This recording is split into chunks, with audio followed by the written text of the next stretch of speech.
Now everybody's talking about 3D NAND. Technologically, what are some obstacles yet to overcome for this popular product? 3D NAND is not just a popular product, but it's something that was necessary to get the prices to come down. One of those things about the semiconductor market, a characteristic of the semiconductor market, is that it is based on the idea that next year's prices will be lower than last year's prices. And it's been that way for the past 40 years or longer.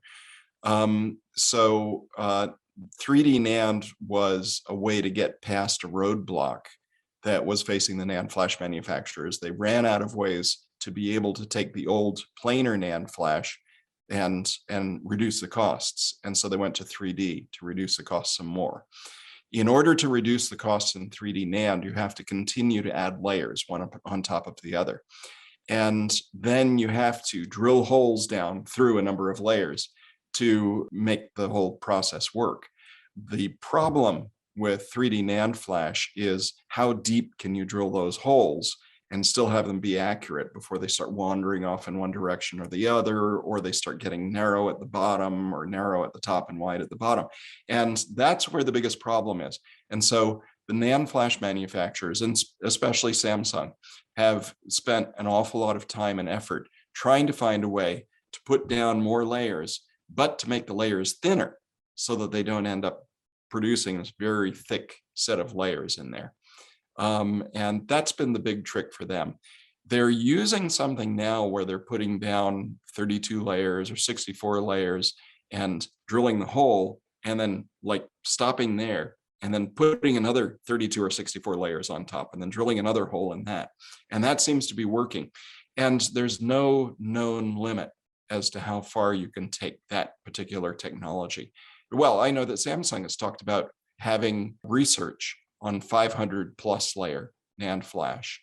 And I would suspect that pretty soon they'll be telling us that 1,000 layers is possible. You know, maybe 10 years from now, you and I will have this conversation and we'll be joking about how small those numbers are. Another hot topic is the slowing down of Moore's law. Do you believe 3D NAND keeps the law alive or accelerates the dying process? It is a continuation of Moore's law.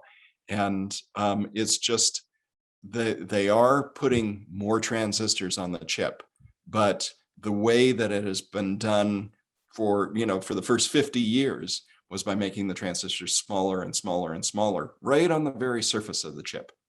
And with NAND flash, they got so close that you couldn't make them any closer. And so then they had to start going to 3D to put more transistors. But in the end, it's still putting more transistors on the chip. And so it's still doing what Gordon Moore said. Now, other technologies have a problem with that. DRAM has definitely slowed down. And I know that microprocessors also are running into a limit. But one of the factors in Moore's law was that the size of the chip was increasing pretty constantly. So it was, you had the features decreasing in size, the size of the chip that was holding those transistors was increasing. The size of the chip is increased now to the point where the optics of actually projecting an image of the chip down onto the silicon can't make a larger chip. And so that's one of the factors that's really going into that.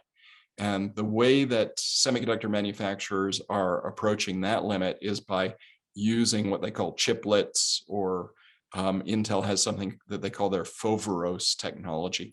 And what they do there is they just make two small chips instead of one huge chip, simply because they can't make the huge chip.